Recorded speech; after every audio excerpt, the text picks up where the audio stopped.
오늘 함께 보실 말씀은 구약성경 예레미야가 3장 19절에서 39절까지의 말씀입니다.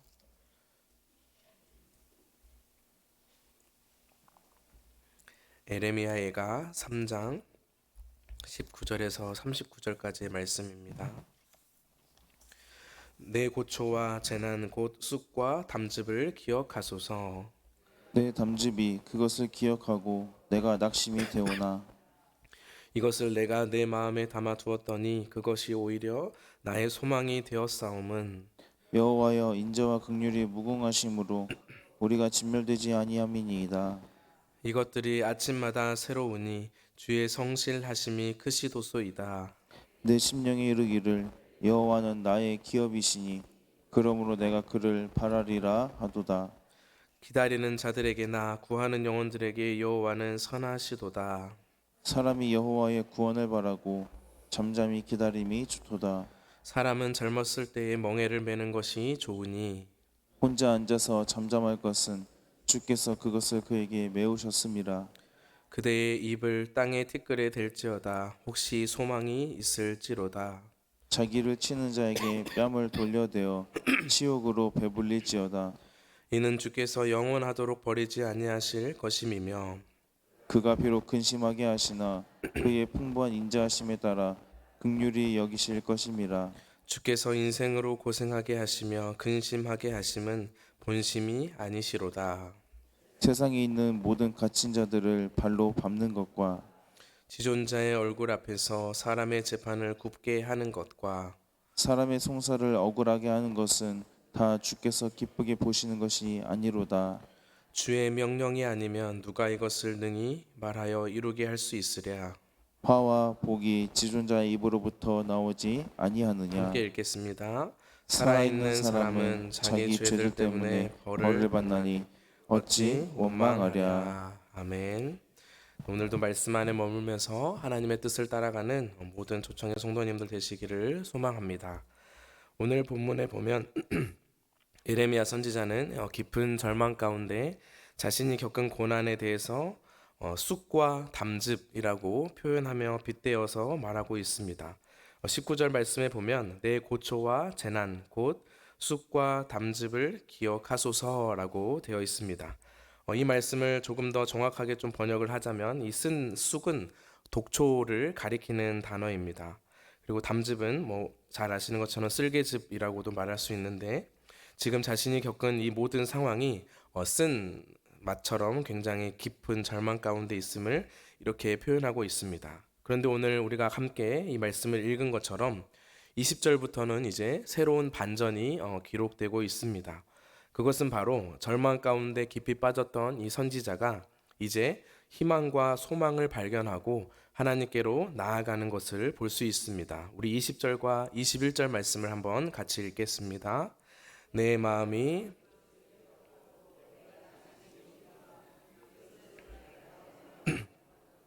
그것이 오히려 나의 소망이 되었사옴은 아멘. 이 말씀을 보면 내 마음이 그것을 기억하고 내가 낙심이 되오나 해서 이제 되오나라는 표현을 통해서 이제 반전이 일어나는데 이것을 내가 내 마음에 담아두었더니 그래서 이것이라는 것은 22절 이후의 말씀을 가리키는 표현입니다. 그래서 이제 그것을 새롭게 마음에 두었더니 나의 소망이 되었다라고 이야기를 하고 있습니다. 먼저 이 20절에 그것을 기억하였다라는 것은 예루살렘 주민들이 포로로 잡혀가고 이 또 예루살렘 성은 화염과 피로 물든 현장을 보면서 그 나라가 멸망하는 것을 지금 기억하고 있고 그것만을 생각한다면 나는 낙심할 수밖에 없다라고 이야기를 하고 있습니다. 그러나 21절에서 보면 이제 새로운 것을 마음에 두었기 때문에 이제 그에게는 오히려 소망이 되었다라고 이야기를 하고 있습니다. 우리가 앞에서 찬양을 드린 것처럼 이 몸의 소망 무언가 우리 주 예수 뿐일세 우리 주 예수 밖에는 믿으리가 아주 없도다라고 고백한 것처럼 이 에레미야 선지자나 우리의 유일한 소망은 오직 예수 그리스도 그리고 우리의 소망은 유일한 하나님밖에 없음을 믿으시길 바랍니다. 그래서 우리는 이 세상 사람들과 그리스도인들이 살아가는 삶의 자리에서 차이점을 가지게 됩니다. 똑같이 절망스럽고 고통스러운 환경 속에 살아간다고 할지라도 세상 사람들은 그 절망 속에서 마침표를 찍을 수밖에 없지만 그리스도인들은 그곳을 통해서 쉼표를 찍고 하나님이 주시는 은혜와 소망을 바라보고 하나님의 은혜를 따라 새로운 소망을 발견할 수 있습니다. 그래서 오늘 선지자의 고백을 보면 그 마음 가운데 처음에는 슬프고 또 그 안타까운 상황을 마음에 두었지만 그리스도인들은 이 역시 예레미야처럼 계속해서 그 문제만을 묵상하고 바라보지 않습니다. 그 마음 가운데 두었던 것을 잠시 내려놓고 이제 우리의 유일한 소망이요, 하나님이 어떤 분이신가를 계속해서 묵상하고 마음에 두게 될 때 우리는 그 상황 가운데서 소망을 바라볼 수 있습니다. 그래서 선지자는 오늘 다시 한번 이렇게 고백하면서 주님, 제가 이 모든 문제를 바라보지 않고 하나님을 바라보니 하나님께서 주신 그 소망으로 다시 일어서게 하여 주시옵소서라고 고백하고 있는 것입니다. 그렇다면 이제 22절부터 그 하나님이 어떤 분이신지를 우리 한번 같이 좀 살펴볼 텐데, 우리 먼저 22절과 23절의 말씀을 한번 같이 읽겠습니다. 여호와의 인자와 긍휼이 무궁하심으로 이것들이 아침마다 새로우니 주의 성실하심이 크시도소이다. 아멘.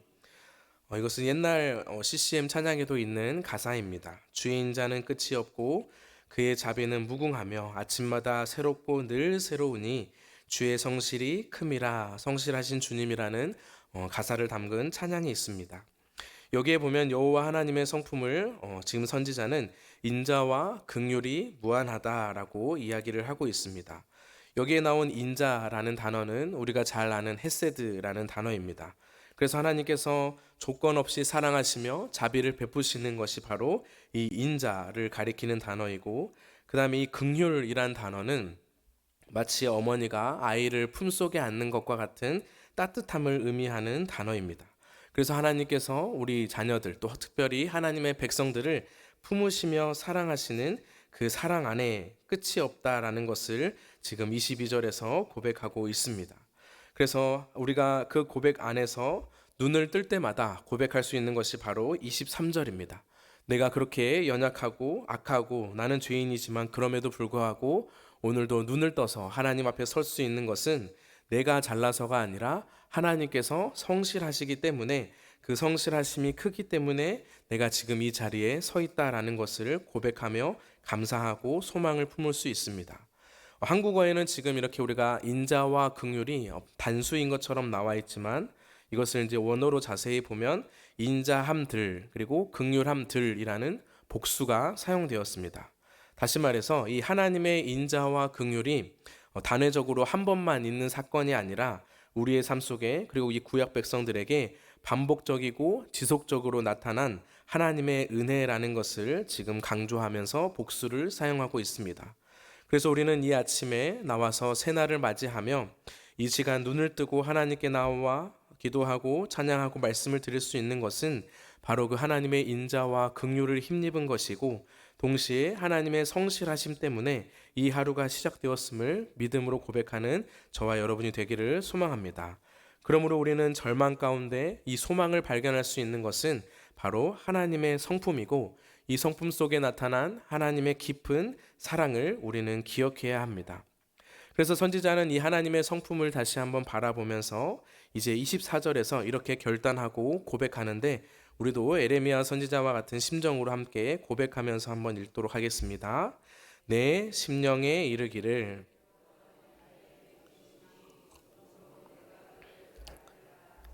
아멘.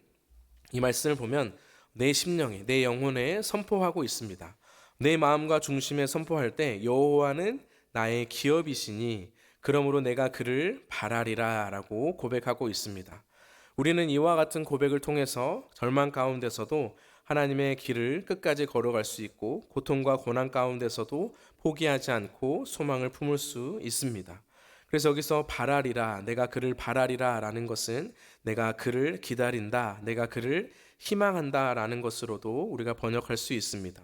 그래서 우리는 우리의 소망 대신 그 유일한 하나님만이 우리의 기업이시고, 내가 그를 바라보고 기다리고 희망할 때 내 마음에 문제가 아니라 이제 하나님의 그 성품과 그 언약이 내 삶에 충만하게 채워지기에 우리는 절망이 아닌 소망이 가득한 인생으로 변화될 수 있습니다. 그래서 이제 하나님께서 나의 기업이고 또 하나님께서 나에게 주실 그 소망이 있기 때문에 우리는 그 하나님 앞에서 잠잠히 기다리는 것이 바로 이 믿음의 반응이고 태도입니다. 그래서 25절과 26절에서 예레미야는 이렇게 고백하고 있습니다. 기다리는 자들에게나 구하는 영혼들에게 여호와는 선하시도다. 사람이 여호와의 구원을 바라고 잠잠히 기다림이 좋도다라고 고백하고 있습니다. 이처럼 우리는 막연한 시간이 지나면 잘 될 것이라는 이 세상이 말하는 소망이 아니라 여호와께서는 선하시고 우리를 구원하시는 사랑의 하나님이시기 때문에 우리는 그 하나님 앞에서 모든 삶의 현장 속에서 기다림으로 하나님을 신뢰하는 믿음으로 살아갈 수 있습니다. 그래서 우리는 우리의 고통이 하나도 줄어들지 않았다 할지라도 우리는 우리의 마음속에 또 이 말씀을 통하여서 주신 그 하나님의 무궁하신 사랑과 그 신실하심 안에서 우리가 그 하나님의 구원을 바라보고 우리는 살아갈 수 있습니다. 이것이 바로 이 하나님의 성품과 언약에 깊이 뿌리 내린 하나님의 백성들의 특징입니다. 그래서 이런 소망을 가진 사람들은 아무리 에레미야처럼 힘든 일을 겪는다 할지라도 어떤 태풍이나 토네이도가 우리를 휩쓸어 간다 할지라도 절대적인 소망이 그 하나님께 있기 때문에 뿌리 깊은 나무가 흔들리지 않는 것처럼 우리도 그 소망을 품고 끝까지 하나님을 바라볼 수 있는 것입니다. 그래서 이 소망을 품은 자는 자신의 지어진 그 삶의 무게와 멍해를 외면하지 않고 그대로 또 성실하게 책임을 다하는 것을 이야기하고 있습니다. 그래서 27절 말씀에 보면 젊은이가 등장을 하는데 젊은이에게 조언하면서 젊을 때 멍해를 지는 것이 젊은이에게 좋다라고 이야기를 하고 있는데 이것은 이 멍해라는 것은 지금 이제 국가적인 재난으로 인해서 바벨론에 가서 끌려가서 강제 노역을 당하거나 또 다른 민족들에 의해서 억압을 당하는 것을 말하고 있습니다. 그럼에도 불구하고 우리는 우리의 상황을 바꿔달라고 기도하는 것도 중요하지만 우리의 삶의 자리에서 묵묵히 그 모든 것 역시 우리가 해야 할 삶의 자리인 것을 기억하고 우리는 그 소망을 품고 살아가는 것이 중요합니다. 또한 28절부터 30절까지의 말씀을 보면 우리가 그 하나님 앞에서 겸손하게 살아가야 한다는 것을 이야기하고 있는데 우리 28절과 29절 말씀을 한번 같이 읽겠습니다. 혼자 앉아서 잠잠할 것은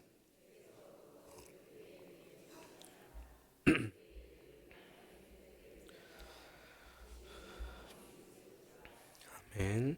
네, 이 말씀을 보면 이제 사람이 혼자 앉아서 잠잠할 것은 그래서 그에게 메우신 것을 끝까지 책임을 진다라는 것은 이 모든 것이 하나님으로부터 주어진 것이기에 우리는 잠잠히 그 하나님 앞에서 우리의 일을 해야 한다라고 이야기를 하고 있습니다. 그리고 이제 29절 말씀에 보면 그대의 입을 땅에 티끌에 댈지어다라고 이야기를 하고 있습니다. 우리가 입을 땅에 그러니까 댄다라는 것은 어떤 의미냐면 우리가 하나님 앞에서 이렇게 겸손하게 무릎을 꿇고 기도하는 자세를 가리키고 있습니다. 다시 말해서 우리는 이런 현장에 있을지라도 그럼에도 불구하고 우리는 겸손히 그 하나님 앞에서 회개하고 겸손한 겸허한 태도로 우리가 하나님 앞에 서 있어야 한다라는 것을 이야기하고 있습니다. 또 30절에서는 우리를 향하여 폭력으로 뺨을 때리더라도 우리가 그것을 기꺼이 받아들이면서 그 치욕도 피하지 말라라고 이야기하고 있습니다. 그래서 우리는 왜 이렇게 우리의 삶의 무게가 해결되지 않고 또 우리의 원수가 우리의 뺨을 때리고 우리를 공격할 때마다 우리는 왜 가만히 있고 그것을 묵묵히 지고 가야 하는가? 그래서 우리 31절부터 33절까지의 말씀을 보면 세 가지로 그 이유를 설명하고 있습니다. 먼저 첫 번째 이유는 이 31절 말씀인데 이는 주께서 영원하도록 버리지 아니하실 것이다 라고 이야기를 하고 있습니다. 첫 번째로 우리가 그 모든 상황 가운데 묵묵하게 겸손하게 그 자리를 지켜야 하는 것은 하나님께서 우리를 심판하심이 영원하지 않기 때문이라는 것을 그리고 그 약속이 있기 때문이라는 것을 이야기하고 있습니다. 우리는 잠시 죄로 인해 벌을 받고 하나님께 징계를 받을지라도 이러한 심판은 영원하지 않기 때문이라는 그 소망이 우리에게 있는 것입니다. 두 번째 이유는 32절에서 이렇게 말하고 있습니다.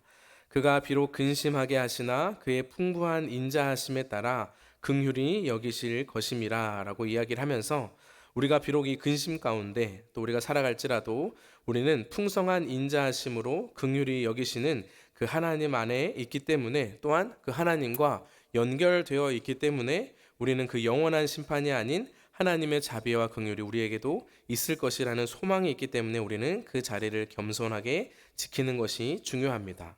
그리고 세 번째는 이제 또 가장 중요한 이유가 되는데, 우리 33절 말씀을 같이 읽겠습니다.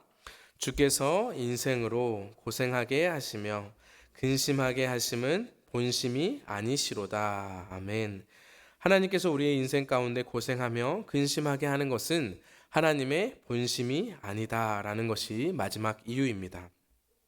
하나님은 우리가 이 세상 가운데 살아가면서 고통과 재난을 당하고 또 비탄과 슬픔 속에 살아갈지라도 하나님께서는 그렇게 평생 살아가도록 하는 것이 하나님의 본심, 하나님의 마음이 아니라는 것을 우리가 믿고 있기 때문에 우리는 하나님의 진노와 또 이 세상에서 느껴지는 이 폭력적인 심판 앞에서도 그 언약을 기억하며 하나님의 마음을 끝까지 품고 나아가는 하나님의 백성이 될 수 있습니다.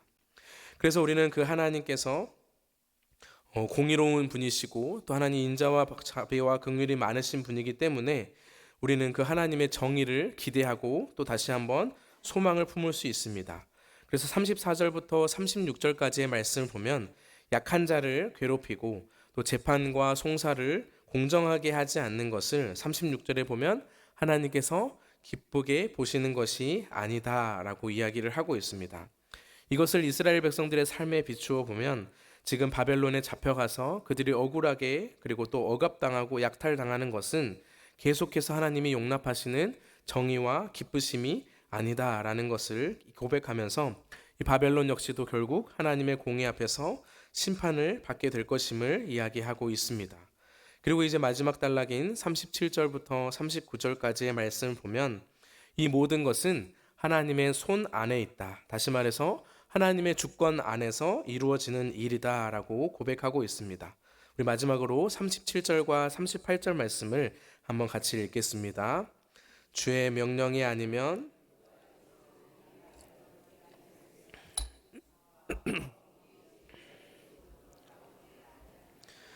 아멘.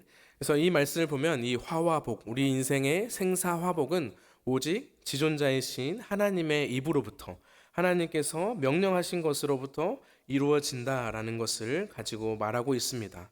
그래서 우리는 그 하나님의 주권을 믿고 있기에 우리는 죄를 지은 사람으로서 원망하는 것이 아니라 그 소망을 하나님께 두고 하나님의 성품을 기억하며 살아가는 것이 바로 하나님의 백성의 삶의 자세이고 태도이다라는 것을 이야기하고 있습니다. 우리는 오늘 말씀을 통해서 기억해야 할 메시지는 너무나도 선명하고 분명합니다. 절망적인 상황과 심지어 그 죄 때문에, 나의 죄 때문에 일어난 모든 고통과 고난 속에서도 우리에게는 소망이 있고 그 유일한 소망은 내가 아니라 또 이 세상의 권력이 아니라 이 세상을 다스리시는 지존자이신 하나님이심을 고백하는 것이 중요합니다.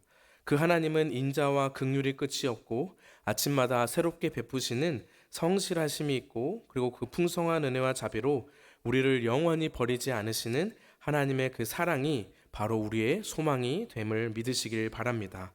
그래서 우리는 넘어지고 또 넘어지더라도 천부여 의지 없어서 손들고 옵니다 라고 고백하며 주님 앞에 서서 오늘도 주님 우리를 외면하지 마시고 그 은혜 안에 우리를 붙들어 주시옵소서 라고 고백하며 나아가는 우리 모두가 되기를 소망합니다. 그래서 우리는 우리의 삶 가운데, 우리의 절망한 모든 과정 가운데 겸손하게 하나님을 기다리고 우리의 구원의 하나님을 의지하고 나아갈 때 그 하나님께서 우리의 기업이 되시고 또 그 하나님을 바라는 인생 가운데 그 마음에 고난이 아니라 하나님께서 주시는 은혜와 소망이 가득하게 될 줄 믿습니다. 오늘도 그 믿음으로 살아가는 저와 여러분이 되기를 축복합니다. 하나님 아버지 은혜와 사랑을 감사드립니다. 아침마다 새롭고 새로우니 이 모든 것은 주의 성실하심이 큼을 기억하며 고백하며 주님께 나아갑니다. 하나님, 이 아침에 눈을 뜨고 주께 설 수 있는 것은 하나님의 그 인자하심과 긍휼이 끝이 없었기 때문임을 고백하며 나아가오니, 하나님, 우리가 어떤 상황에 놓일지라도 우리가 이 소망을 붙들고 나아가게 하시며 우리의 유일한 소망 되신 여호와 하나님, 그리고 그 하나님의 언약 안에 담겨 있는 하나님의 성품을 우리가 잊지 않고 살아가는 은혜를 허락하여 주시옵소서. 그래서 하나님, 우리가 어떤 상황에 있을지라도 그 하나님의 언약 안에 붙들려 또 붙들리는 인생 되게 하시고, 무엇보다 하나님, 우리의 상황 안에 그 상황을 묵상하거나 또 그 상황 안에 갇히는 것이 아니라 하나님께서 어떤 분이신지를 더 깊이 깨닫고 하나님께서 우리를 영원히 버리지 않으시며 잠시 징계하실지라도 우리를 끝까지 사랑하시는 그 하나님의 사랑 안에 거하는 우리 모든 초청의 성도님들 될 수 있도록 주님 은혜를 더하여 주시옵소서.